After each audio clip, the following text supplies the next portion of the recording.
गंगा जल क्यों सालों साल खराब नहीं होता? क्यों कभी नहीं आती है इसमें बदबू? आइए जानते हैं। गंगा एक ऐसी नदी जिसका जल विश्व के किसी भी अन्य नदी से अलग है। गंगा एक ऐसी नदी है जो पृथ्वी पर ही नहीं बल्कि भारत के जनमानस में बहती है। हिंदू धर्म में गंगा को मां का दर्जा प्राप्त है। महाभारत से लेके तमाम पौराणिक ग्रंथों में गंगा का जिक्र मिलता है। ऐसी मान्यता है कि गंगा स्नान से मोक्ष की प्राप्ति होती है। पूजा पाठ से लेके हवन अनुष्ठान जैसे तमाम धार्मिक कार्यों को गंगा जल का इस्तेमाल होता है। गंगा भारत की सबसे लंबी नदी है।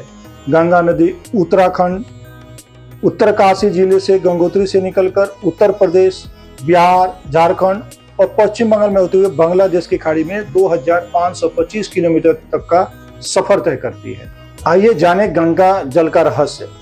ऐसी मान्यता है कि गंगा को सतलोक से, जो कि वह लोक जो सर्वोत्तम और अविनाशी है, वहां के मान सरोवर से मात्र एक मुट्ठी ब्रह्मलोक में भेजा गया था।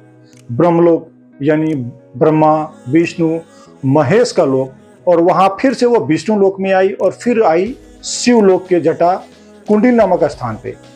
शिवलोक में आने के बाद गंगा पृथ्वी पर हिमालय में आकर प्रकट हुई। यह कथा प्रचलित है कि गंगा पृथ्वी पर तपस्वी भागीरथ के द्वारा तप के माध्यम से लाई गई। क्या आपने कभी सोचा है कि ऐसा क्यों होता है गंगा जल की खराबी नहीं होता है? इसके पीछे भी एक साइंटिफिक कारण है। गंगा जल इतना चमत्कारिक क्यों है? इसका पता लगाने की शुरुआत पहली दफा 134 साल पहले यानी 1890 के आसपास भारत के तमाम हिस्सों में अकाल के कारण भूखमरी स्थिति पैदा हो गई थी। लोग भूखे मर रहे थे। इसी बीच प्रयागराज में गंगा के किनारे माघ मेले में हैजा फैल गया। मौत धड़ाधड़ होने लगी। अधिकतर लोग लाशों को जलाने या दफनाने की जगह गंगा में प्रवाहित करने लगे। उस वक्त ब्रिटेन के चर्चित वैज्ञानिक और बैक्टीरियोलॉजिस्ट अर्नेस्ट हैनबरी हैनकिन गंगा जल पे रिसर्च कर रहे थे। वो यह देख के दंग रह गए कि इतने लोगों के मरने पर भी, लोगों की लाशें बहाने के बावजूद इस नदी का जो जल स्तर है वो दूसरे लोगों को नुकसान नहीं हो रहा है। जबकि ब्रिटेन से लेके यूरोप के दूसरे देशों में उल्टा था। वहां दूषित नदी का इस्तेमाल करने से लोग बीमार पड़ जाते थे। ब्रिटेन में पड़े अर्नेस्ट हैनकिन का माथा ठनका। उन्होंने गंगा जल के नमूने इकट्ठा किए और इनका विश्लेषण किया। उन्होंने पाया कि गंगा जल में बहुत ही कम बैक्टीरियल प्रदूषण था, जबकि इस नदी में आदमी से लेके मवेशी तक नहाते, कचरा फेंकते और किनारों पे शव जलाते थे। हैनकिन ने यह निष्कर्ष निकाला कि नदी में फेंकी गई गंदगी और कचरा ज्यादातर कछुए और गिद्ध या दूसरे जानवर खा जाते हैं, लेकिन जो जैविक सड़न थी उसे अज्ञात एंटीबैक्टीरियल पदार्थ जल्द ही साफ कर देता है। हैनकिन ने के बाद एक फ्रेंच वैज्ञानिक ने गंगा जल पर रिसर्च किया। उन्होंने भी पाया कि गंगा जल में एक ऐसा वायरस पाया जाता है जो हैजा जैसी बीमारियों को, बैक्टीरिया को नष्ट कर देते हैं। यही वायरस गंगा जल को शुद्धता के लिए जिम्मेदार थे।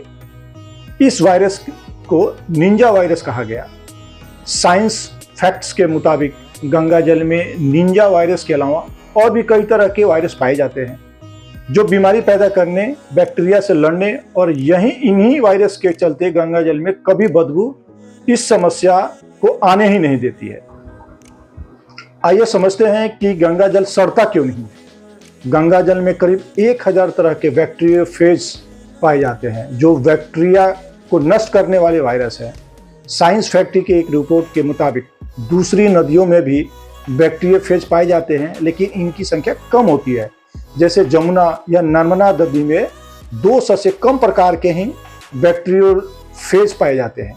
यही कारण है कि दूसरी नदियों के जल के मुकाबले गंगा जल आसानी से खराब नहीं होता। गंगा जल में सल्फर की मात्रा अधिक होती है, इसे लंबे समय तक खराब नहीं होने देती है। गंगा जल की एक और खासियत ये है कि इसकी ये वायुमंडल से ऑक्सीजन सोखने में क्षमता काफी ज्यादा है। दूसरी नदियों की तुलना में 20 गुना गंदगी अवशोषित कर सकती है। हिंदुओं का मानना है कि गंगा जल का मात्र स्पर्श ही व्यक्ति के पापों को धो सकता है और उसे जीवन और मृत्यु के चक्र से मुक्त दिला सकता है। वास्तव में जन्म समारोह, विवाह और मृत्यु संस्कार जैसे कई महत्वपूर्ण अनुष्ठानों में शुद्धि के लिए गंगा जल का उपयोग किया जाता है। धन्यवाद। अगर आपको अच्छा लगे तो मेरे चैनल को लाइक कीजिए, सब्सक्राइब कीजिए और कमेंट्स दीजिए।